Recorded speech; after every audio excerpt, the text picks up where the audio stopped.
बिस्मिल्लाहिर्रहमानिर्रहीम। उम्मीद करता हूँ कि आप खैरियत से होंगे। आज की डिस्कशन में हम फाइनेंशियल अकाउंटिंग एंड रिपोर्टिंग 2 की स्प्रिंग 2025 के अटैम्प्ट का क्वेश्चन नंबर 9 सॉल्व करेंगे। और स्प्रिंग 25 के अटैम्प्ट का क्वेश्चन नंबर 9 कंसोलिडेशन के टॉपिक से पर्टेन करता है। और इस सवाल में हमसे कंसोलिडेटेड इनकम स्टेटमेंट यानी कि कंसोलिडेटेड प्रॉफिट एंड लॉस पूछा गया। देखिए, वैसे तो सवाल के अंदर कोई ऐसी यूनिक एडजस्टमेंट या कोई नई चीज़ नहीं है कि जो कि रूटीन पास पेपर के क्वेश्चंस में हमें नज़र ना आए, लेकिन थोड़ा सा डिफिकल्टी लेवल इस सवाल का ज़्यादा है। इसके अंदर जो एडजस्टमेंट्स थोड़ी सी कॉम्प्लेक्स हैं, लेकिन स्टिल कोई नई एडजस्टमेंट या कोई नई कॉम्प्लेक्स चीज़ वगैरह इस सवाल के अंदर नहीं है। तो सवाल को रीड करने से पहले मैं सवाल के रिक्वायरमेंट रीड करता हूँ, फिर हम सवाल को रीड करेंगे और सॉल्व करेंगे। अगर आप ये सवाल या ये सोल्यूशन पहली बार देख रहे हैं तो आपको हरगिज़ से रिकमेंडेड नहीं है कि आप डायरेक्टली इसका वीडियो सोल्यूशन देखें। पहले आपने इस सवाल को खुद से रीड करना है, खुद से अटैम्प्ट करने की कोशिश करनी है। उसके बाद अगर आपसे ना हो तो फिर आप इसका सोल्यूशन रेफर कर सकते हैं। रिक्वायरमेंट में हमें कहता है prepare GL consolidated statement of profit and loss for the year ended 31 December 2024। 17 marks. 17 mark की वेटेज का ये सवाल है। हमारे पास एक कंपनी है जिसकी हमें हमारे पास बेसिकली एक ग्रुप है जिसकी हमें consolidated statement of profit and loss यानी कि इनकम स्टेटमेंट बनानी है और ईयर एंड हमारा 31 दिसंबर 2024 है। अब सवाल की इन्फॉर्मेशन को रीड करते हैं। The following balances have been extracted from the record of Gucci limited, Swizzels limited and Burberry limited for the year ended 31 December 2024।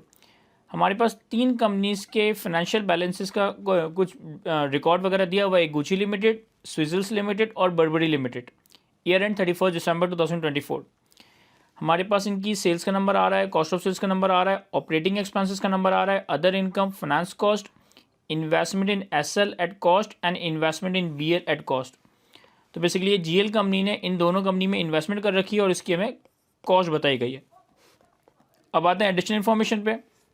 कहता है details of GL investment R S follow. 1 जनवरी 2023 पे GL ने Gucci limited ने Barbari limited के 35% share holding acquire की।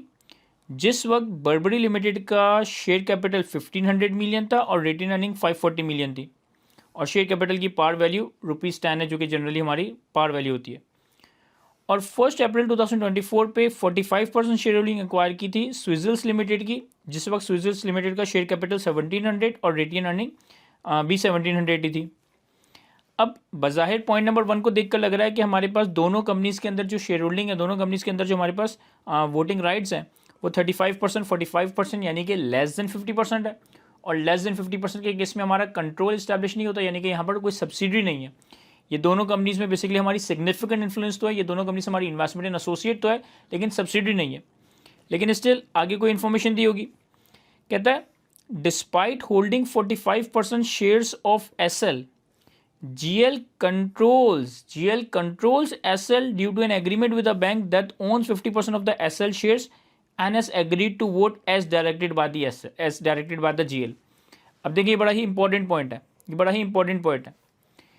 Point number 1 में जो हमारे पास SL में 45% शेयर होल्डिंग थी, हम ये बात जानते हैं कि सब्सिडी बनने के लिए, ग्रुप बनने के लिए कंट्रोलिंग शेयर्स का होना ज़रूरी है और बाय डिफ़ॉल्ट कंट्रोलिंग शेयर्स जो मोर देन 50% शेयर होल्डिंग से अचीव होता है। लेकिन ज़रूरी नहीं है कि मोर देन 50% शेयर होल्डिंग से ही कंट्रोल अचीव हो, और भी कंट्रोल हासिल करने के ऑप्शंस हो सकते हैं और भी तरीक़ेकार हो सकते हैं। जैसे कि इन्होंने पॉइंट नंबर 2 में कहा, कहता है हमारे पास SL की शेयर होल्डिंग तो सिर्फ 45% है, लेकिन स्टिल हम SL को कंट्रोल करते हैं, स्टिल हम एक SL को कंट्रोल करते हैं। क्यों? क्योंकि एक कोई बैंक है जिसके पास SL के 15% शेयर्स हैं और हमारा उसके साथ एग्रीमेंट हुआ है कि जो भी हम इस बिज़नेस के लिए, जो भी हम इस स्विजल्स लिमिटेड के लिए डिसीजन लेना चाहेंगे, वो बैंक हमारी ही मर्ज़ी का वोट देगा, हमारी मर्ज़ी के हिसाब से अकॉर्डिंगली अपना वोटिंग राइट एक्सरसाइज करेगा। तो अफेक्टिवली हमारे पास SL की शेयर होल्डिंग सिर्फ 45% है, लेकिन कंट्रोल यानी कि जो डिसीजन मेकिंग है वो मोर देन 50%, तकरीबन 60% हो गया। 45 और 15 60% हो गया, यानी कि मोर देन 50% वाला क्राइटेरिया मीट हो गया। तो ये हमारी सब्सिडी बन गई, ये हमारी ग्रुप फॉर्म हो गया और इसे हम कंसोलिडेट कर रहे होंगे। देखिए, मैं इसे कंसोलिडेट करूंगा, मैं इस सब्सिडी को कंसोलिडेट करूंगा क्योंकि मेरा इसके ऊपर कंट्रोलिंग राइट है। लेकिन नॉन कंट्रोलिंग इंटरेस्ट की जो हम वर्किंग वगैरह करेंगे उसके लिए हम अपनी शेयर होल्डिंग परसेंटेज 45 इस्तेमाल करेंगे। यानी कि इस सवाल में हमारी डायरेक्ट शेयर होल्डिंग 45% है, नॉन कंट्रोलिंग इंटरेस्ट 55% है, 55% है। लेकिन इसे हम कंसोलिडेट करेंगे क्योंकि ये हमारी सब्सिडी है, क्योंकि इस पर हम अपना कंट्रोल एक्सरसाइज कर सकते हैं।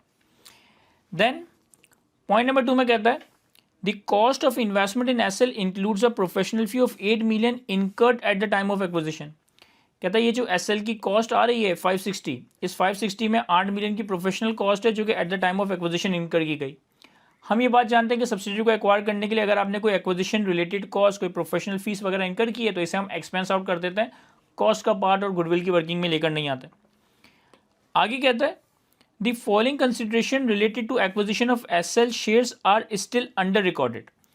इसके अलावा हमने एसएल को एक्वायर करने के लिए, एसएल के 45% शेयर होल्डिंग को एक्वायर करने के लिए सिर्फ ये कॉस्ट नहीं, इसके अलावा ये दो कॉस्ट भी इनकर किए, ये दो कंसिडरेशन भी पे किए जिसको अभी रिकॉर्ड नहीं किया गया।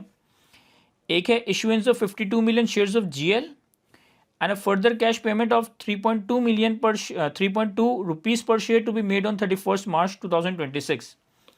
तो हमने 560 की तो एक नॉर्मल कॉस्ट यानी कि कैश कंसिडरेशन पे की है, लेकिन इसके अलावा हमारी कंपनी की 52 million शेयर्स और साथ साथ फर्दर कैश पेमेंट करेंगे 3.2 पर शेयर के हिसाब से, लेकिन ये पेमेंट बेसिकली 2 साल के बाद की जाएगी। सब्सिडी को एक्वायर किया गया 1 अप्रैल 2024 पे और ये जो पेमेंट है ये 2 साल के बाद 31 मार्च 2026 पे की जाएगी। कहता है on the date of investment the market price of GL and SL shares were ₹26 and 24 respectively and the discount rate is 11%। Basically इन दोनों कंसिडरेशन, इन दोनों कॉस्ट ऑफ इन्वेस्टमेंट को कैलकुलेट करने के लिए हमारे लिए जीएल की शेयर्स की मार्केट प्राइस 26 रेलेवेंट है और हमारे पास डिस्काउंट रेट 11 का गिवन है। देन आगे कहता है at the date of SL acquisition the carrying value of the net assets were equal to the fair value except the following. जब पेरेंट ने सब्सिडी को एक्वायर किया तो सब्सिडी के एक्विजिशन के ऊपर जो फेयर वैल्यू और कैरिंग वैल्यू थी वो बराबर थी सिवाय इन दो एक्सेप्शंस के। SL inventory whose fair value was higher than the carrying value by ₹300 million by year end 60% of these inventories had been sold by SL। कहता है जब आपने सब्सिडी को एक्वायर किया तो सब्सिडी के पास जो इन्वेंट्री आ रही है उसकी फेयर वैल्यू कैरिंग वैल्यू से 300 मिलियन ज़्यादा है और ईयर एंड तक इस इन्वेंट्री में से हमने 60% इन्वेंट्री सेल कर दी है। Then a building whose fair value exceeded its carrying amount by 240 million, the remaining useful life of the building on the acquisition date was 16 years but it was later revise to 12 years at year end. इसके अलावा subsidy के पास एक building है जिसकी fair value carrying value से 240 million ज़्यादा है। जब आपने सब्सिडी को एक्वायर किया था उस वक्त इस बिल्डिंग की एस्टिमेटेड रिमेनिंग यूजफुल लाइफ 16 साल थी, लेकिन ईयर एंड पे अब आपका एस्टिमेट चेंज हो गया और ईयर एंड पे आपका एस्टिमेट ये कहता है कि इस बिल्डिंग की लाइफ 12 साल है। देखिए एसेट की यूजफुल लाइफ एक एस्टिमेट है और एस्टिमेट चेंज हो सकता है। जब भी हमारा एस्टिमेट चेंज होता है तो इसे हम प्रोस्पेक्टिवली अकाउंट फॉर करते हैं, यानी कि ईयर एंड पे जो भी हमारा बेस्ट एस्टिमेट हो उसे कंसिडर करते हुए अकॉर्डिंगली हम यहाँ पर डेप्रिसिएशन रिकॉर्ड करेंगे। फिर हमारे पास details of intra group sales, हमारे पास कुछ इंट्रा ग्रुप सेल्स की डिटेल्स हैं। एसएल ने जीएल को सेल किया, यानी कि बेसिकली यहाँ पर सब्सिडी ने पेरेंट को सेल किया है। और बीएल कौन है? सर बीएल हमारी एसोसिएट थी क्योंकि इसमें हमारी सिर्फ शेयर होल्डिंग परसेंटेज है, तो बीएल ने जीएल को सेल किया यानी कि एसोसिएट ने बी पेरेंट को सेल किया है। तो यहाँ पर इंट्रा ग्रुप सेल्स में सब्सिडी ने पेरेंट को सेल किया और एसोसिएट ने पेरेंट को सेल्स किया। हमारे पास सेल्स का नंबर आ रहा है, seller profit on intra group sales आ रहा है, यानी कि एसएल ने जब जीएल को बेचा तो कितना प्रॉफिट कमाया, बीएल ने जब जीएल को बेचा तो कितना प्रॉफिट कमाया। Buyer's profit on sale to third party, GL ने जब वो कुछ आगे बेचे थर्ड पार्टी को तो कितना कमाया, जीएल ने जब वो कुछ आगे बेचे यानी कि थर्ड पार्टी को तो कितना कमाया। और अगर ये कॉन्सेप्ट हमें थोड़ा बहुत याद है या रिवाइज हो रहा है तो अफेक्टिवली इस इंफॉर्मेशन को कोई काम ही नहीं है। हम ये देखते हैं कि इंट्रा ग्रुप सेल्स के अंदर पेरेंट सब्सिडी ने एक दूसरे के साथ कितनी ट्रांजेक्शन करके प्रॉफिट कमाया है। पेरेंट और सब्सिडी ने अगर किसी थर्ड पार्टी को बेचा और उस पर कोई प्रॉफिट कमाया तो उसका हम कंसोलिडेशन के एडजस्टमेंट्स में कुछ भी नहीं करते, तो मैं इस इन्फॉर्मेशन को नॉक कर देता हूँ, कट कर देता हूँ ताकि मैं कन्फ्यूज़ ना हूँ। खरीदने वाले ने खरीद कर थर्ड पार्टी को कितने का बेचा इससे मुझे कोई फर्क नहीं पड़ता, उस पर कितना प्रॉफिट कमाया उससे कोई फर्क नहीं पड़ता। Included in buyers closing inventory, यानी कि ये जो दोनों ट्रांजेक्शन्स में जीएल बायर है, जीएल की क्लोजिंग इन्वेंट्री में कितनी गुड्स शामिल है ये नंबर हमें यहाँ पे बताया हुआ है। अच्छा एक चीज़ इन्होंने स्टार बना के यहाँ लिखी है कि all sales took place after 1 April 2024, all sales took place after 1 April 2024। देखिए हमने सब्सिडी को एक्वायर किया था 1 अप्रैल 2024 पे और जो भी ये सब्सिडी ने पेरेंट को सेल की है ये सब्सिडी के रिलेशनशिप के बाद की है, यानी कि 1 अप्रैल 2024 के बाद की है। ठीक है, फिर हमें कहता है ऑन 1 अक्टूबर 2024 साल के दरमियान में जीएल कौन है? जीएल हमारी पेरेंट कंपनी है। GL sold vehicle with a carrying value of 40 million to SL for ₹72 million in cash. They had a remaining useful life of 8 years on the date of disposal. 1 October 2024 पे parent company ने subsidiary company को 40 million की carrying value वाला vehicle 72 million में 72 million में cell किया। Disposal date पे इसकी useful life remaining useful life 8 साल है। Again transfer of property plant and equipment from parent to subsidiary की एडजस्टमेंट है।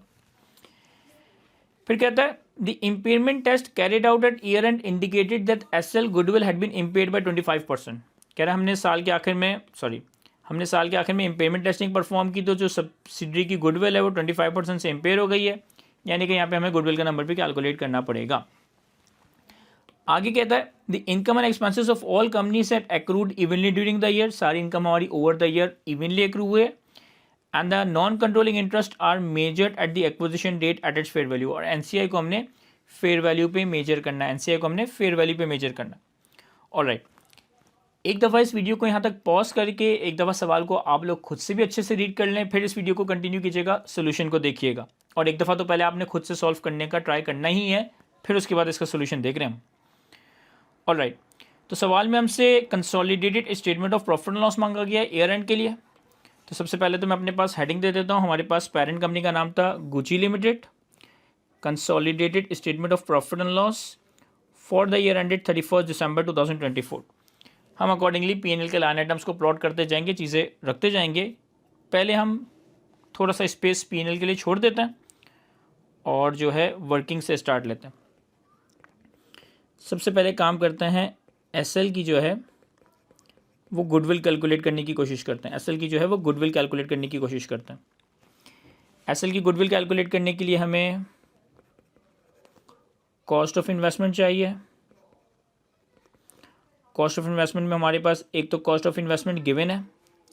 इस सब्सिडरी का हमने 45% शेयर होल्डिंग एक्वायर किया है 1 अप्रैल 2024 पे। ये सवाल के डेटा से मैं उठा रहा हूँ। 1 अप्रैल 2024 45%। एसएल में हमारी कॉस्ट ऑफ इन्वेस्टमेंट कितनी है? 560। लेकिन 560 में इन्होंने पॉइंट नंबर 3 में बताया था कि इस 560 के अंदर 8 मिलियन की प्रोफेशनल फ़ी शामिल है। तो 560 माइनस 8 ये आ जाएगा 552। और जो एक्विजिशन कॉस्ट है, एक्विजिशन रिलेटेड कॉस्ट है हमारे पास 8 मिलियन की, इसे हम एक्सपेंस आउट कर देंगे। मैं यहाँ पे सिर्फ याद दिलाने के लिए लेकर आऊँ, ताकि जब मैं पीएनएल बनाऊंगा, मैं गुडविल कैलकुलेट करने के बाद ही पीएनएल बनाना शुरू कर दूंगा, तो पीएनएल में मुझे याद रहे कि मुझे ये नंबर प्लॉट करना है। तो 552 की कॉस्ट है हमारे पास। इसके अलावा हमने अपनी कंपनी के 52 मिलियन शेयर्स इशू करने हैं। तो shares of GL 52 million shares हमने इशू करना है।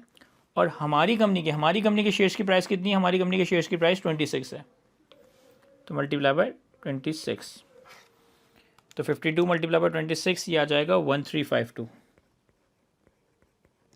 ठीक है। फिर हमारे पास एक डेफर्ड पेमेंट है।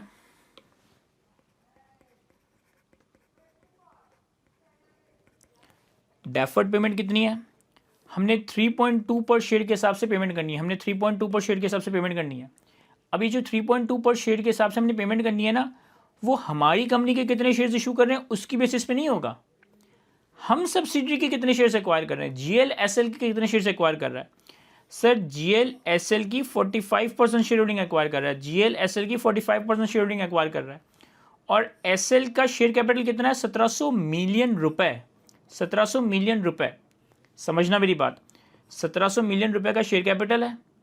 हर शेयर की पार वैल्यू 10 है। यानी कि 170 मिलियन शेयर्स में से 10% 170 मिलियन शेयर्स में से 45% शेयर्स एक्वायर किए जा रहे हैं। टोटल सब्सिडरी का शेयर कैपिटल कितना है? 1700 मिलियन रुपए। हर शेयर 10 रुपए का है, तो नंबर ऑफ शेयर्स कितने हो गए? 170। और कितनी शेयर होल्डिंग एक्वायर की जा रही है? 45%। और हर शेयर के बदले कितना दिया जाएगा, हर शेयर के बदले दिया जाएगा 3.2, तो मल्टीप्लाई बाय 3.2। कोई मुश्किल चीज़ नहीं है। 170 मिलियन नंबर ऑफ शेयर्स में से 45% शेयर होल्डिंग एक्वायर की और हर शेयर होल्डिंग के लिए 3.2 पे किए जाएंगे। लेकिन ये पेमेंट है डेफर्ड पेमेंट है, ये पेमेंट की जाएगी 31 मार्च 2026 पे। हमने सब्सिडी को एक्वायर किया 1 अप्रैल 2024 पे, तो 1 अप्रैल 2024 से 31 मार्च 2025 1 साल, 31 मार्च 2026 2 साल, 2 साल के बाद ये पेमेंट की जाएगी। और डिस्काउंट रेट हमारे पास गिवन था 11%, तो मैं 2 सालों पे इस डेफर्ड पेमेंट को डिस्काउंट कर दूंगा, मैं 2 सालों पे इस डेफर्ड पेमेंट को डिस्काउंट कर दूंगा। कैलकुलेट कर लेता हूँ इसे मैं, 170 into 45% into 3.2, 170 into 45% into 3.2 divided by 1.11 1.11 या 1+11% रेज़ टू द पावर 2। यह आ गया हमारे पास 198.68, 198.68। ये हमारे पास इस सब्सिडी से pertaining total cost of investment आ गई। या इस टोटल कॉस्ट ऑफ इन्वेस्टमेंट में आप एनसीआई की फेयर वैल्यू भी ऐड कर दें, क्योंकि इन्होंने सवाल में बताया था कि नॉन कंट्रोलिंग इंटरेस्ट को हमने फेयर वैल्यू पे मेजर करना है, और नॉन कंट्रोलिंग इंटरेस्ट की फेयर वैल्यू मेजर करने के लिए हमें एसएल सब्सिडी के शेयर्स की मार्केट प्राइस भी बताइए 24 रुपये, हमें सब्सिडी के शेयर्स की मार्केट प्राइस भी बताइए 24 रुपये। तो इसी में मैं कर देता हूँ fair value of NCI. Again 170 million shares हैं सब्सिडी के, 170 मिलियन नंबर ऑफ शेयर्स हैं, 45% शेयर होल्डिंग हमारे पास है, यानी कि 55% शेयर होल्डिंग एनसीआई है। और सब्सिडी के शेयर्स की मार्केट वैल्यू कितनी है, सब्सिडी के शेयर्स की मार्केट वैल्यू है 24। तो 45% शेयर होल्डिंग हमारे पास थी, 55% शेयर होल्डिंग एनसीआई की थी, और पर शेयर मार्केट प्राइस कितनी है 24। तो 170 इंटू 55% इंटू 24, ये आ जाएगा हमारे पास 2,244। इन सब का टोटल करता हूँ तो मेरे पास ओवरऑल सब्सिडी की एक फेयर वैल्यू आ जाएगी कि ओवरऑल सब्सिडी की क्या वर्थ है। 552 प्लस 1352 प्लस 198.68 प्लस 2244, ये आ गया हमारे पास 4346.68। एक दफ़ा बस रीचेक कर लूँ, 552 1352 प्लस 198.68 प्लस 2244, 4346.68। अब इससे हम लेस करेंगे fair value of net assets at acquisition, subsidy की fair value of net assets at acquisition. बड़े ही आसान सी कैलकुलेशन है। 1700 का शेयर कैपिटल है, 1700 की रिटेन अर्निंग है, तो ये नेट एसेट्स या नेट इक्विटी आ गए 1700 प्लस 1700, ये नेट एसेट्स या नेट इक्विटी आ गए। पॉइंट नंबर 4 में 2 फेयर वैल्यू एडजस्टमेंट्स थी। एक इन्वेंट्री की फेयर वैल्यू कैरिंग वैल्यू से 300 मिलियन ज़्यादा है, एक बिल्डिंग की फेयर वैल्यू कैरिंग वैल्यू से 240 मिलियन ज़्यादा है। तो ये दोनों फेयर वैल्यू एडजस्टमेंट्स की वजह से fair value at net assets at acquisition बढ़ जाएंगे 300 और 240, 300 और 240। तो ये टोटल हो जाएगा 1700 प्लस 1700 प्लस 300 प्लस 240, ये आ गया हमारे पास 3940। टोटल बिजनेस की फेयर वैल्यू में से नेट एसेट्स एट एक्विजिशन की फेयर वैल्यू माइनस करूँ तो रही हमारे पास गुडविल एट एक्विजिशन का नंबर आ जाएगा 4346.68 माइनस 3940, तो हमारे पास गुडविल एट एक्विजिशन का नंबर आ गया 406.68।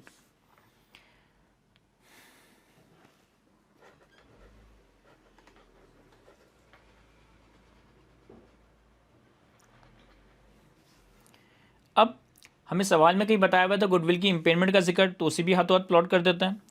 पॉइंट नंबर 7 में बताया था कि जो हमारी सब्सिडी है इसकी गुडविल 25% से इम्पेयर है, इसकी गुडविल 25% से इम्पेयर है। तो मैं लेस कर देता हूँ,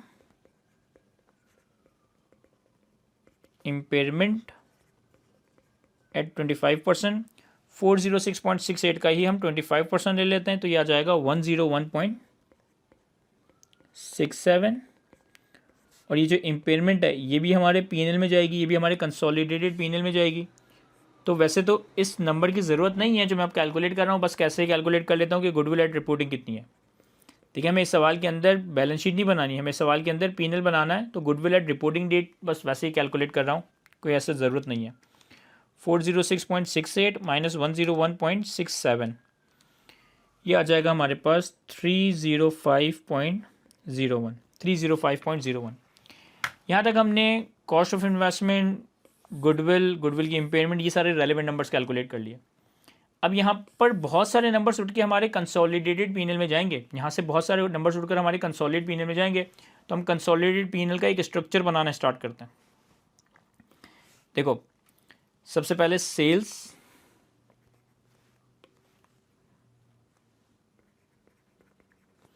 सेल्स में हमारे पास पेरेंट कंपनी की सेल्स कितनी है 7440 प्लस सब्सिडी की सेल्स कितनी है 5536। लेकिन सब्सिडी को एक्वायर हमने कब किया है 1 अप्रैल 2024 पे। तो 1 अप्रैल से लेकर 31 दिसंबर तक 9 मंथ्स की सेल्स कंसोलिडेट करूंगा, पूरे साल का पीएनएल कंसोलिडेट नहीं करूंगा, सिर्फ 9 मंथ्स का पीएनएल कंसोलिडेट करूंगा। 1 अप्रैल से 31 दिसंबर तक कितना होगा, अप्रैल मई जून जुलाई अगस्त सितंबर अक्टूबर नवंबर दिसंबर, ये 9 मंथ्स बनते हैं। तो 5536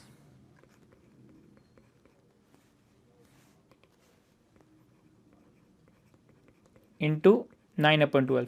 मैं भी इस इक्वेशन मतलब इस फॉर्मूला को पूरा नहीं कर रहा क्योंकि अब इसके अंदर और भी चीज़ें आएंगी, सिर्फ जो चीज़ें मुझे फेस पे दिखाई दे रही हैं उसको यहाँ लिख रहा हूँ। Less cost of sales, subsidy की पेरेंट की कॉस्ट ऑफ सेल्स कितनी है 4650, सब्सिडी की कितनी है 3460। तो 3460 मल्टीप्लाई बाय 9/12। सर आप एसोसिएट बीएल की सेल्स वगैरह के नंबर क्यों नहीं लिख रहे हैं? सर हम एसोसिएट का पीएनएल कंसोलिडेट नहीं करते, हम एसोसिएट की वर्किंग से share of profit from associate calculate करेंगे। हम यहाँ से share of profit from associate calculate करेंगे, इसके पीएनएल के लाइन आइटम्स को कंसोलिडेट नहीं किया जाएगा, तो इसलिए मैं इसको भी कंसिडर नहीं कर रहा। तो sales minus cost of sales, ये हमारे पास ग्रॉस प्रॉफिट आ जाएगा। देन हमारे पास ऑपरेटिंग एक्सपेंसेस हैं, कितने, पेरेंट के हैं 2503, सब्सिडरी के हैं 1560। तो 1560 मल्टीप्लाई बाय 9/12। देन हमारे पास फाइनेंस कॉस्ट है। अच्छा, मैं 2-3 लाइन आइटम छोड़ देता हूँ क्योंकि मुझे पता है इम्पेयरमेंट ऑफ गुडविल भी आना है और मुझे पता है कि हमारे पास क्या कहते हैं share of profit from associate भी आना है। तो लेस फाइनेंस कॉस्ट कितना 936 प्लस 1164।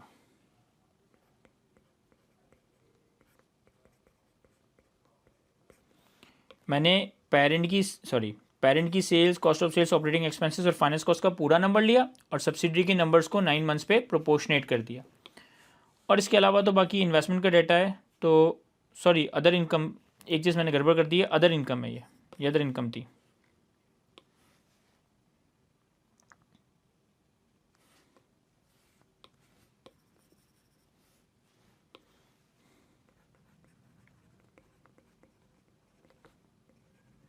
मैंने अदर इनकम के नंबर्स को फाइनेंस कॉस्ट में लिख दिया था। अदर इनकम कितनी है 936 और सब्सिडरी की 1164 और फाइनेंस कॉस्ट कितना है 265 और सब्सिडरी का 180। तो पेरेंट्स के मैंने पीएनएल के सारे आइटम्स को फुल ईयर लिखा है, सब्सिडरी के सारे आइटम्स को मैंने 9 मंथ्स पे प्रोपोर्शनेट कर दिया। ठीक है, अब हमारे पास जो गुडविल की हम वर्किंग कर रहे थे, कॉस्ट ऑफ इन्वेस्टमेंट वगैरह देख रहे थे, यहाँ से जो जो रेलेवेंट चीज़ें पीएनएल में जानी है उसको प्लॉट कर देते हाथों हाथ। एक 8 मिलियन की एक्विजिशन कॉस्ट थी, जो कि एक्सपेंस आउट होगी, तो इसे मैं ऑपरेटिंग एक्सपेंसेस में लिख देता हूँ। आप चाहें तो अदर एक्सपेंस का एक लाइन आइटम भी दे सकते हैं, ऑपरेटिंग एक्सपेंसेस में दे सकते हैं, कोई फ़र्क नहीं पड़ता। प्लस 8 और प्रॉपर रेफरेंसिंग के साथ लिखूंगा वर्किंग 1। जो भी नंबर यहाँ पे एडिशनल लिखूंगा उसे मैं प्रॉपर्ली रेफर करूंगा, एग्जामिनर को घर तक पहुँचा कर आऊँगा कि कौन सा नंबर मैंने कहाँ से बनाया। तो +8, 8 से मैंने ऑपरेटिंग एक्सपेंसेस बढ़ा दिए, वर्किंग 1 से नंबर आ गया। दूसरा, हमने जो शेयर्स इशू करने इसके अगेंस्ट P&L में कोई आइटम नहीं आएगा।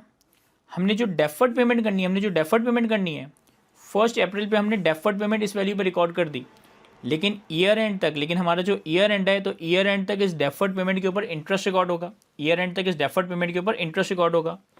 यहाँ पे मैं देखो लिखता हूँ interest on deferred payment 198.68 multiply by 11%, 11% ही था ना रेट, यस। तो डेफर्ड पेमेंट हमने रिकॉर्ड की 198.68 multiply by 11% multiply by 9/12। Sir 9/12 क्यों? क्योंकि 1 अप्रैल से लेकर ईयर एंड तक 9 मंथ्स के मुझे इंटरेस्ट को रिकॉर्ड करके अपनी डेफर्ड पेमेंट को अनवाइंड करना है। 198.68 मल्टीप्लाई बाय 11% मल्टीप्लाई बाय 9/12, ये आ गया 16.39, ये आ गया 16.39। 16.39 को भी हम फाइनेंस कॉस्ट में रिकॉर्ड कर देते हैं, प्लस 16.39 और प्रॉपर्ली रेफर कर रहा हूँ वर्किंग 1। और क्या चीज़ है सर? आपने एक्विजिशन रिलेटेड कॉस्ट को एक्सपेंस आउट कर दिया, डेफर्ड पेमेंट पे फाइनेंस कॉस्ट को रिकॉर्ड कर दिया, देन फेयर वैल्यू एडजस्टमेंट्स का भी P&L पे कोई इम्पैक्ट आएगा, लेकिन वो हम आगे जाके देखेंगे। इम्पेयरमेंट आएगा P&L में 101.67। इम्पेयरमेंट थोड़ा सा एक यूनिक लाइन आइटम है, तो इसको मैं ऑपरेटिंग एक्सपेंसेस की जगह अलग से लाइन आइटम के तौर पे ऐड कर देता हूँ।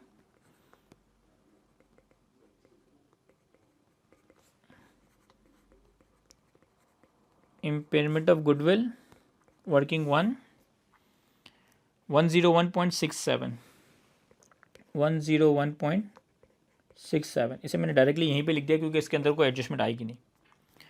ऑलराइट, तो अब तक जो मैंने वर्किंग रीड की उसे पर्टेनिंग जो बातें थी रेलेवेंट, वो मैंने यहाँ प्लॉट कर दिया।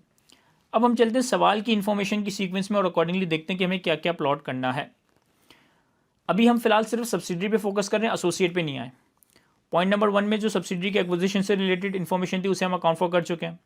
पॉइंट नंबर 2 में भी सब्सिडरी की शेयर होल्डिंग मतलब बताया था कि ये हमारी सब्सिडरी है। पॉइंट नंबर 3 में हम प्रोफेशनल फ़ी को एक्सपेंस आउट कर चुके हैं, कॉस्ट ऑफ इन्वेस्टमेंट की बेसिस पे गुडविल कैलकुलेट कर चुके हैं, फर्दर पेमेंट के ऊपर इंटरेस्ट रिकॉर्ड कर चुके हैं। पॉइंट नंबर 4 इसको ज़रा अच्छे से समझना है। कहता है जब आपने सब्सिडी को एक्वायर किया ना तो नेट एसेट्स की कैरिंग वैल्यू फेयर वैल्यू बराबर थी सिवाय इन दो के। सब्सिडरी के पास कुछ इन्वेंट्री है जिसकी फेयर वैल्यू कैरिंग वैल्यू से 300 मिलियन ज़्यादा है, जिसकी फेयर वैल्यू कैरिंग वैल्यू से 300 मिलियन ज़्यादा है। ईयर एंड तक 60% इन्वेंट्री बिक गई, ईयर एंड तक 60% इन्वेंट्री बिक गई। अब इसका कॉन्सेप्ट क्या है? जब आपने सब्सिडी को एक्वायर किया तो कंसोलिडेटेड बुक्स के अंदर इस इन्वेंट्री को 300 से ज़्यादा वैल्यू पर रिकॉर्ड किया, इस इन्वेंट्री को 300 से ज़्यादा वैल्यू पर रिकॉर्ड किया। और अब एक्विजिशन के बाद जब ये सब्सिडी उस इन्वेंट्री को बेचेगी, तो जो हमने बुक्स कंसोलिडेटेड बुक्स में कॉस्ट रिकॉर्ड की है उसी की बेसिस में कॉस्ट ऑफ सेल्स आना चाहिए। आपने सब्सिडी को एक्वायर करते वक्त इन्वेंट्री को 300 मिलियन ज़्यादा पे रिकॉर्ड किया, अब जब वो इन्वेंट्री बिकेगी तो वो हायर कॉस्ट ही कॉस्ट ऑफ सेल्स का पार्ट बनेगी। लेकिन सब्सिडरी ने अपनी सेपरेट बुक्स में तो ये 300 की एडजस्टमेंट रिकॉर्ड नहीं की, ये तो हमने कंसोलिडेटेड बुक्स में रिकॉर्ड की। तो हमें क्या करना होगा? हमें सिंपली यहाँ करना होगा कि सेल ऑफ, अब कोई भी नाम दे दें इसे, sale of inventory from acquisition date पे जो सब्सिडरी की इन्वेंट्री थी, 300 की, इसमें से 60% हमने ईयर एंड तक बेच दिया। 60% था ना, 60% of this inventory had been sold by SL. 60% inventory हमने ईयर एंड तक बेच दी। तो 300 का 60%, यह आ जाएगा 180। सर 180 मिलियन हमने बेसिकली कॉस्ट ऑफ सेल्स में रिकॉर्ड कर देना। तो 180 मिलियन में कॉस्ट ऑफ सेल्स में ले जाऊंगा वर्किंग 2, कॉस्ट ऑफ सेल्स में हम प्लस कर देंगे 180 वर्किंग 2। देन इसी पॉइंट में एक और एडजस्टमेंट थी फेयर वैल्यू की, कि हमने जो सब्सिडी एक्वायर की उसके पास एक बिल्डिंग है जिसकी फेयर वैल्यू कैरिंग वैल्यू से ज़्यादा है। सब्सिडी की बुक्स में वो बिल्डिंग अपनी नॉर्मल कैरिंग अमाउंट पे आ रही है, नॉर्मल कैरिंग अमाउंट के हिसाब से डेप्रिसिएशन रिकॉर्डेड होगा, लेकिन हम तो कंसोलिडेटेड बुक्स में इसे 240 मिलियन ज़्यादा पे रिकॉर्ड कर रहे हैं, तो इस 240 मिलियन ज़्यादा के ऊपर एक एडिशनल डेप्रिसिएशन भी रिकॉर्ड करना पड़ेगा। तो working 3 additional depreciation on fair value adjustment of building, additional depreciation on fair value adjustment of building कितना सर? 240 की फेयर वैल्यू एडजस्टमेंट थी, 240 की फेयर वैल्यू एडजस्टमेंट थी। जब हमने एक्वायर किया उस वक्त हमारे हिसाब से रिमेनिंग लाइफ 16 साल थी, लेकिन ईयर एंड पे रिमेनिंग लाइफ कितनी है? 12 साल। ईयर एंड पे रिमेनिंग लाइफ कितनी है? 12 साल। तो हम ईयर एंड के एस्टिमेट के बेसिस पे इसे डेप्रिशिएट करेंगे। तो 240 divided by 12 multiply by 9/12, multiply by 9/12। 9/12 का फैक्टर बड़ा रेलिवेंट है, क्योंकि सब्सिडी को 1 अप्रैल पे एक्वायर किया, तो ईयर एंड तक सिर्फ 9 मंथ्स डेप्रिशिएट होंगे, और रिवाइज्ड बेस्ट एस्टीमेट के हिसाब से हम डेप्रिशिएट करें तो 12 साल का बेस्ट एस्टीमेट था। तो 240 डिवाइडेड बाई 12 मल्टीप्लाई बाई 9/12, ये आ जाएगा 15, ये आ जाएगा 15, और ये भी आपका एक्सपेंस है। अब इस एक्सपेंस को चाहें तो कॉस्ट ऑफ सेल्स में रिकॉर्ड कर दें, चाहे ऑपरेटिंग एक्सपेंस में रिकॉर्ड कर दें, कोई इतना फ़र्क नहीं पड़ता। मैं ऑपरेटिंग एक्सपेंस में रिकॉर्ड कर रहा हूँ, प्लस 15 वर्किंग 3, 15 से मैंने अपने ऑपरेटिंग एक्सपेंसेस को बढ़ा दिया, और ये वर्किंग 3 में इसकी रीजनिंग आ रही है कि वर्किंग 3 में मैंने क्या किया। तो मेरा ख्याल है कि ये दोनों एडजस्टमेंट्स और ये तीनों एडजस्टमेंट्स हम फाइनली 100% किल कर चुके हैं, ख़त्म कर चुके हैं। अब आते हैं इंट्रा ग्रुप सेल्स पे। एसएल ने जीयूजीएल को सेल किया, अभी हम एसोसिएट को नहीं देख रहे, सब्सिडरी को देख रहे हैं। तो हमारे पास वर्किंग 4 इंट्रा ग्रुप सेल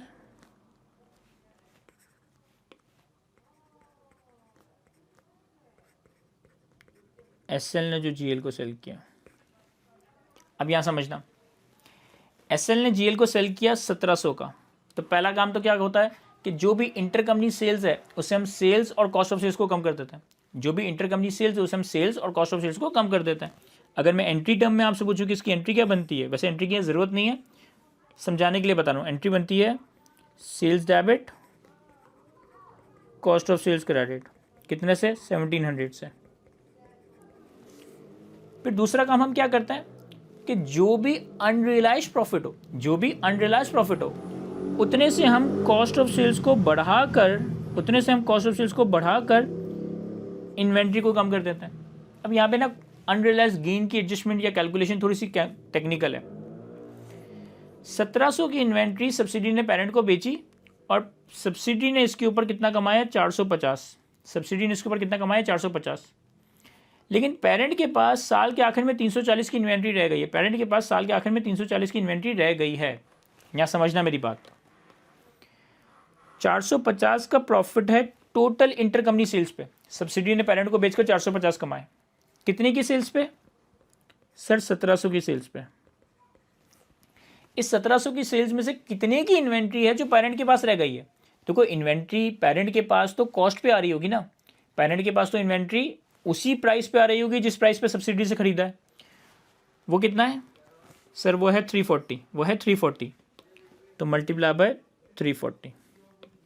मैं नंबर्स देख लूँ, 1700, 450 और 340। 1700, 450। अब देखो मैं समझाता हूँ यहाँ क्या क्या है। टोटल 1700 की सेल्स में से 450 का प्रॉफिट है, और इस 1700 में से 340 की कॉस्ट यानी 340 की सेलिंग प्राइस की इन्वेंट्री रह गई है। तो अगर मुझे इस 450 में से अनरियलाइज्ड प्रॉफिट निकालना हो तो 450 multiply by 340 divided by 1700। 450 multiply by 340 divided by 1700, ये आ जाएगा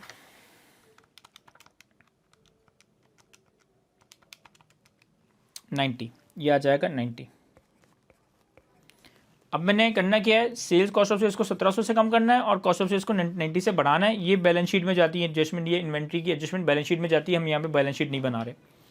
तो पहले मैं 1700 से सेल्स और कॉस्ट ऑफ सेल्स को कम कर दूंगा, -1700 वर्किंग 4 माइनस 1700 वर्किंग 4। फिर मैं कॉस्ट ऑफ सेल्स को 90 से बढ़ा दूंगा, वर्किंग 4 ही रेफरेंस है इसका, तो प्लस 90 वर्किंग 4। हर चीज़ में प्रॉपर्ली रेफर कर रहा हूँ।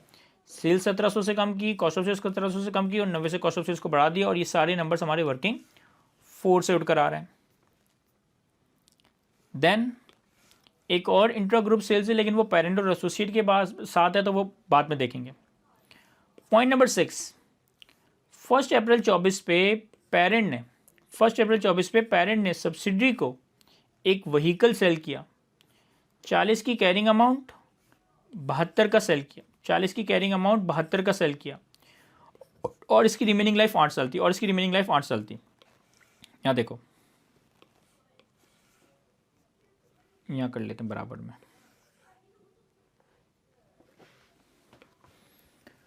Working 5 transfer of PPE GL to SL, GL ने SL को बेचा है। सेल प्रोसीड कितनी है 72, कैरिंग अमाउंट कितनी है 40, सही लिखे हमने नंबर्स 72 40, और ये ट्रांजेक्शन कब हुई है 1 अक्टूबर 24 पे, और इसकी लाइफ कितनी है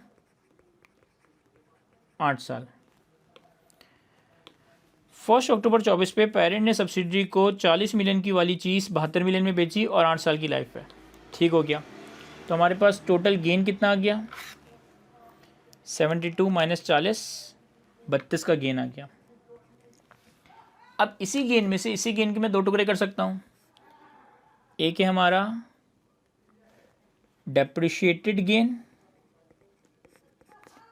एक है हमारा अनडेप्रिशिएटेड गेन या अनरियलाइज गेन भी कह सकते हैं। देखो सब्सिडी ने ये 40 वाली चीज़ जब 72 में खरीदी ना, तो हायर वैल्यू पे रिकॉर्ड कर ली, एसेट पे रिकॉर्ड कर ली, लेकिन सब्सिडी ने इस पूरे 32 को भी डेप्रिशिएट थोड़ी किया होगा। ईयर एंड तक तो कुछ डेप्रिशिएट हुआ होगा, कुछ रह गया होगा। कितना डेप्रिशिएट हुआ होगा सर, ईयर एंड तक 32 डिवाइडेड बाई 8 मल्टीप्लाई बाय 3/12, इतना डेप्रिशिएट हो गया होगा। कैसे 32 का गेन, 8 साल की रिमेनिंग लाइफ, 1 अक्टूबर 24, तो अक्टूबर नवंबर दिसंबर सिर्फ 3 महीने का गेन डेप्रिशिएट हुआ होगा। तो 32 की गेन को अगर डिवाइडेड बाई 8 मल्टीप्लाई बाय 3/12 कर दूं, तो 32 डिवाइडेड बाई 8 मल्टीप्लाई बाय 3/12, ये आ गया 1, यानी कि 32 के टोटल गेन में से सिर्फ 1 का गेन अभी डेप्रिशिएट हुआ है, या 1 का गेन अभी रियलाइज हुआ है। अनडेप्रिशिएटेड कितना है 32 माइनस 1, यह आ जाएगा 31,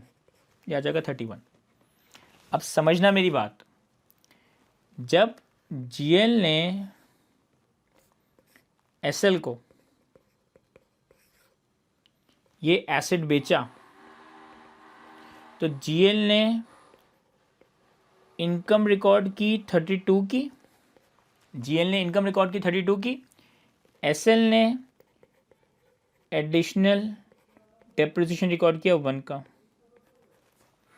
और इन दोनों का डिफरेंशियल बेसिकली अनडेप्रिशिएटेड गेन है 31।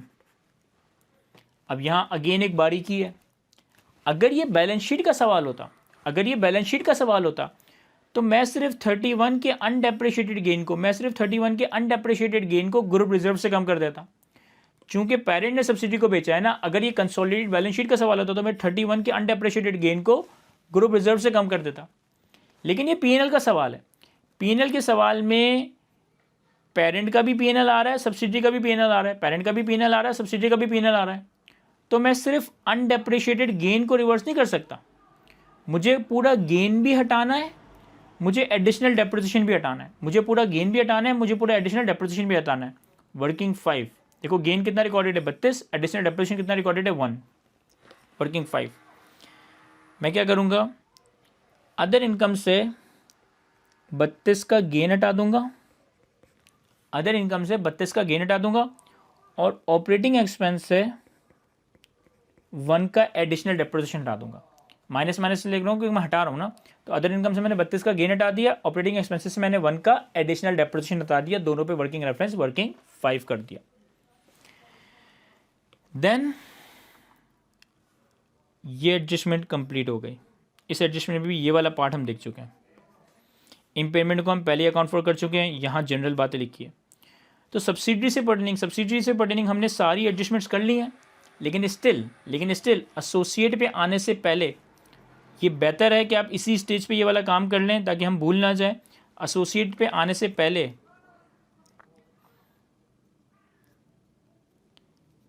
हम यहीं पर ये कौन सी वर्किंग होगी, working 6, share of NCI calculate कर लें। शेयर ऑफ एनसीआई कैसे कैलकुलेट होगा, हमें एसएल का प्रॉफिट चाहिए। सर एसएल के प्रॉफिट के लिए मैं सेल्स में से कॉस्ट ऑफ सेल्स माइनस करूं, ऑपरेटिंग एक्सपेंसेस माइनस करूं, अदर इनकम ऐड करूं, फाइनेंस कॉस्ट माइनस कर दूं।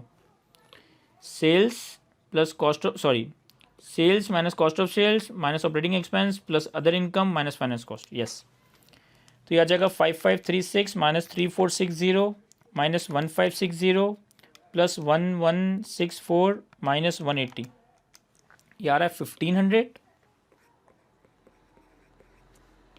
एक मिनट रीचेक कर लें। 5536 minus 3460 minus 1560 plus 1164 minus 180, yes ये आ रहा है 1500। लेकिन ये 1500 भी पूरे साल का प्रॉफिट है, ये 1500 भी पूरे साल का प्रॉफिट है। सब्सिडी को एक्वायर कब किया है, 1 अप्रैल 2024 पे, तो इसे 9 मंथ्स प्रोपोर्शनेट कर देंगे। 1500 मल्टीप्लाई बाय 9/12, ये हो जाएगा 1125, ये हो जाएगा 1125। अब यहाँ कुछ एडजस्टमेंट्स आएंगी, यहाँ वो एडजस्टमेंट्स आएंगी जो सब्सिडी से पर्टेन करती है और एनसीआई को अलोकेट होनी है। सब्सिडी से पर्टेन करती है और एनसीआई को अलोकेट होनी है। देखो कौन कौन सी। गुडविल की वर्किंग में जो आपने एक्विजिशन रिलेटेड कॉस्ट रिकॉर्ड की, इसका सब्सिडी से कोई ताल्लुक नहीं है, ये तो पेरेंट की बुक्स में रिकॉर्डेड होगी। गुडविल की वर्किंग में आपने डेफर्ड पेमेंट पे जो इंटरेस्ट रिकॉर्ड किया, इसका सब्सिडी से कोई ताल्लुक नहीं है, ये पेरेंट की बुक्स में रिकॉर्ड होना था। गुडविल की वर्किंग में जो आपने इंपेयरमेंट रिकॉर्ड की, ये सब्सिडी की गुडविल की इंपेयरमेंट है, और चूंकि ये फुल गुडविल का सवाल है तो इसका इंपैक्ट एनसीए को भी जाना है। चूंकि ये फुल गुडविल का सवाल है तो इसका इंपैक्ट एनसीए को भी जाना है। कितनी गुडविल है, कितनी इंपेयरमेंट है, 101.67, 101.67, तो less impairment of goodwill working 1। Then working 2 में हमने सब्सिडी की इन्वेंट्री पे 300 मिलियन की फेयर वैल्यू एडजस्टमेंट पे 180 से कॉस्ट ऑफ सेल्स बढ़ाया था। ये 180 सब्सिडी के लिए कॉस्ट ऑफ सेल्स है, सब्सिडी का एडिशनल कॉस्ट ऑफ सेल्स है, तो ये सब्सिडी की वर्किंग में जाएगा। Less additional cost of sales working 2 कितना था, 180। देन सब्सिडी की बिल्डिंग की फेयर वैल्यू एडजस्टमेंट पे एडिशनल डेप्रिसिएशन था 15 का, ये भी सब्सिडी का है। Less depreciation on fair value adjustment of building working 3 15।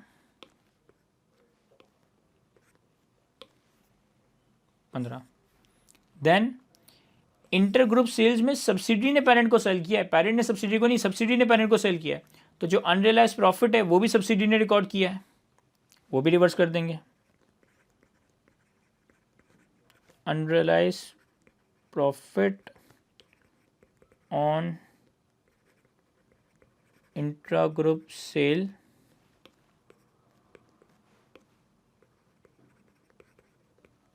Working 4 कितना था, 90।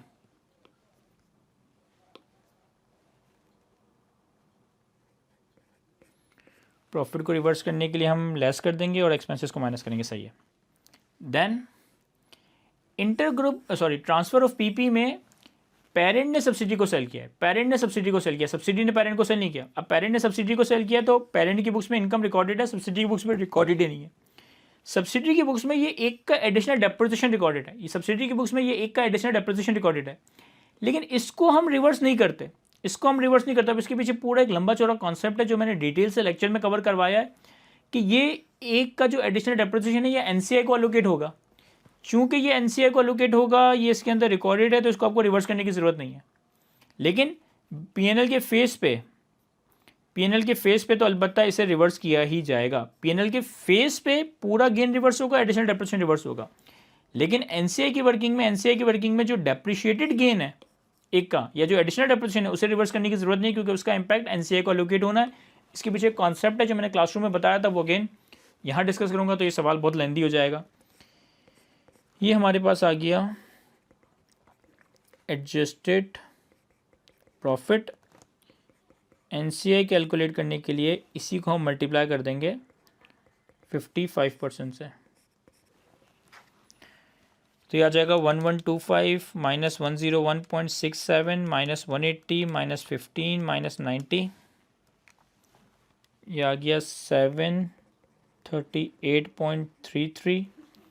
इसका 55%, हमारे पास 45% शेयर्स थे, तो ये आ जाएगा 406.08। मैं सिर्फ एक दफ़ा रिकैलकुलेट कर लूँ, 1125 माइनस 101.67 माइनस 180 माइनस 15 माइनस 90, 738.33 का 55% 406.08। ठीक है, यहाँ तक हमारी सब्सिडी की सारी वर्किंग्स हो चुकी है, यहाँ तक हमारी सब्सिडी की सारी वर्किंग्स हो चुकी हैं।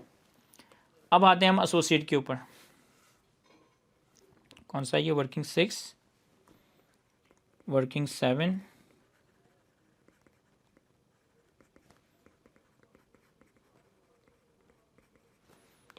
इन्वेस्टमेंट इन एसोसिएट। कौन है एसोसिएट? बीएल, जिसके अंदर हमारी 35% शेयर होल्डिंग है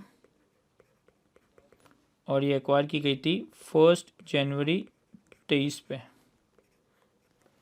मतलब इस साल के भी पहले दिन ही, पिछले साल के पहले दिन। अब इसकी हमें कॉस्ट वगैरह दी है, लेकिन कॉस्ट वगैरह का कोई ताल्लुक कोई इतना ऐसा यूज़ नहीं है। हम बेसिकली ये देखेंगे कि इसका प्रॉफिट कितना है, इसका प्रॉफिट कितना है। तो sales minus cost of sales minus operating expenses plus other income minus finance cost. पहले तो मैं इन सबका एडलेस कर दूँ। 3412 माइनस 1820 माइनस 864 प्लस 238 माइनस 106, तो ये आ रहा है 860। सिर्फ मैं यहाँ लिख रहा हूँ रीचेक करने के लिए। 3412 माइनस 1820 माइनस 864 प्लस 238 माइनस 106, तो ये आ रहा है 860। तो सबसे पहले तो अगर मैं लिखूँ शेयर ऑफ प्रॉफिट, तो 860 multiply by last year acquire किया था तो पूरे 12 महीने का आएगा। हमारा शेयर कितना है? 35%, तो एक नंबर आ जाएगा। अब इसमें एडजस्टमेंट होनी है, लेकिन एक नंबर आ जाएगा। 860 मल्टीप्लाई बाय 35%, यह आ गया 301। अब एसोसिएट से पर्टेनिंग क्या क्या है इस सवाल में? यहाँ एस सच कोई चीज़ नहीं है, ये सारा सब्सिडी से पर्टेनिंग बातें थी। एसोसिएट से पर्टेनिंग सिर्फ एक इंटरकंपनी सेल्स है, सिर्फ एक इंटरकंपनी सेल्स है। एसोसिएट ने पेरेंट को सेल किया, एसोसिएट ने पेरेंट को सेल किया, यानी कि हमें इसी को एडजस्ट करना पड़ेगा। Less share of unrealised gain on sale from BL to GL, from BL to GL, less share of unrealized gain on sale from BL to GL। अब ये भी वैसे ही जैसे सब्सिडी में बताया था। BL ने GL को 1360 की सेल किया, टोटल प्रॉफिट कमाया 360, लेकिन 1360 की सेल्स में से 680 की गुड्स अनसोल्ड है, 680 की गुड्स अनसोल्ड है। मैं क्या करूँगा? 360 मल्टीप्लाई बाय 680 डिवाइडेड बाय 1360। मैंने क्या करा? मैंने कहा 360 का प्रॉफिट है एसोसिएट के पास ऑन द सेल ऑफ 1360, तो 360 को डिवाइड कर दिया 1360 से। इसमें से कितनी इन्वेंट्री रह गई है सर? इसमें से पेरेंट के पास 680 की सेलिंग वैल्यू की इन्वेंट्री रह गई है, तो मल्टीप्लाई बाय 680, तो ये हमारे पास अनरियलाइज प्रॉफिट आ गया। लेकिन पूरा रिवर्स नहीं होगा, सिर्फ हमारा हिस्सा कितना है? 35%। तो ये आ जाएगा 360 मल्टीप्लाई बाय 680 डिवाइडेड बाय 1360, 180 का 35%, ये आ जाएगा 63 रिवर्स करने के बाद हमारे पास एडजस्टेड शेयर ऑफ प्रॉफिट आ गया 301 माइनस 63, ये आ गया 238। चूँकि यहाँ पे सब्सिडरी की थोड़ी ज़्यादा एडजस्टमेंट थी, तो एसोसिएट में एसेट्स कोई और एडजस्टमेंट है नहीं, तो ये आ गया 238 वर्किंग 7।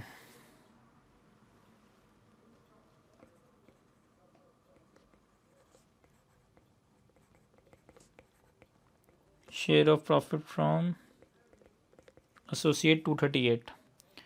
पीएनएल में कहाँ गया? पीएनएल में एक लाइन आइटम ऐड कर देंगे, share of profit from associate working 7 238। I hope कि मैंने कोई चीज़ मिस नहीं की। इन सब को एडलेस करूँगा तो हमारे पास प्रॉफिट फॉर द ईयर आ जाएगा। इन सब को बस मैंने कैलकुलेट करना है।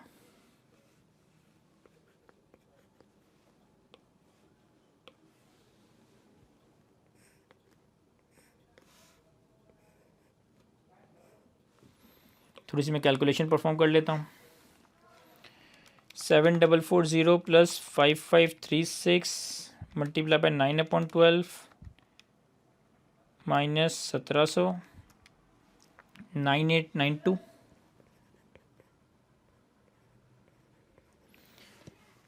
Then 4650 plus 3460 multiply by 9/12 plus 180 minus 1700 plus 90, ये आ गया 5815। तो ग्रॉस प्रॉफिट आ जाएगा 9892 minus this 4077। Then 2503 plus 1560 multiply by 9/12 plus 8 plus 15 minus 1, ये आ गया 3695। एक दफ़ा रीचेक कर लें। 2503 plus 560 multiply by 9/12 plus 8 plus 15 minus 1 3695। फिर finance cost 265 plus 180 into 9/12 plus 16.39 416.39। Other income 936 plus 1164 into 9/12 minus 32, ये आ जाएगा हमारे पास 1777।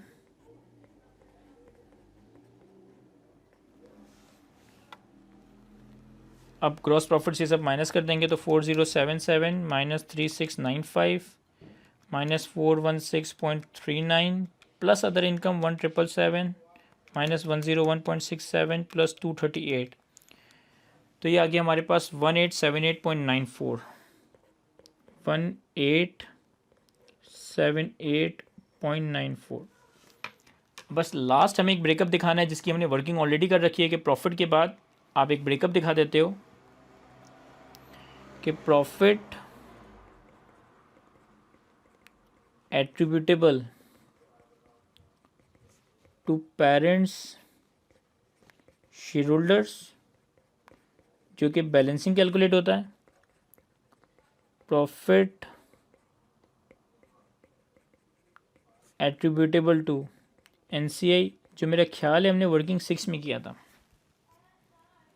यस, वर्किंग 6 में एनसीआई का शेयर ऑफ प्रॉफिट कितना था? 406.08 406.08। और इन दोनों का जो टोटल है वो आपका टोटल प्रॉफिट है। टोटल प्रॉफिट कितना है? 1879.94। तो अगर मैं 1878, सॉरी मैंने क्या लिख दिया है, 1878 है ये, 1878.94, 1878.94, 1878.94 में से अगर मैं माइनस कर दूं 406.08, तो ये आ जाएगा हमारे पास 1472.86, 1472.86। तो यहाँ तक फाइनली हमारा सवाल कंप्लीट हुआ जाता है। आई होप कि सारी एडजस्टमेंट्स आपको अच्छे से एक्सप्लेन कर सका हूँ। कोई इतना मुश्किल सवाल नहीं था, कोई इतनी यूनिक या नई एडजस्टमेंट नहीं थी, सारी वही रूटीन एडजस्टमेंट्स, वही रूटीन चीज़ें थी जो हम ऑलरेडी क्लासरूम में या पास पेपर्स के अंदर कवर कर चुके हैं। पहले तो उम्मीद ये है कि आप लोगों ने सवाल खुद ही सॉल्व कर लिया और सोल्यूशन देखने की नौबत ही ना आई हो, लेकिन अगर सोल्यूशन देखने की नौबत आई है तो मैं उम्मीद करता हूँ कि मैं ये सारी चीज़ें आपको अच्छे से एक्सप्लेन कर सका हूँ। आज की अपनी इस गुफ्तगू को हम यहीं तक रखते हैं। थैंक यू, अल्लाह हाफ़िज़।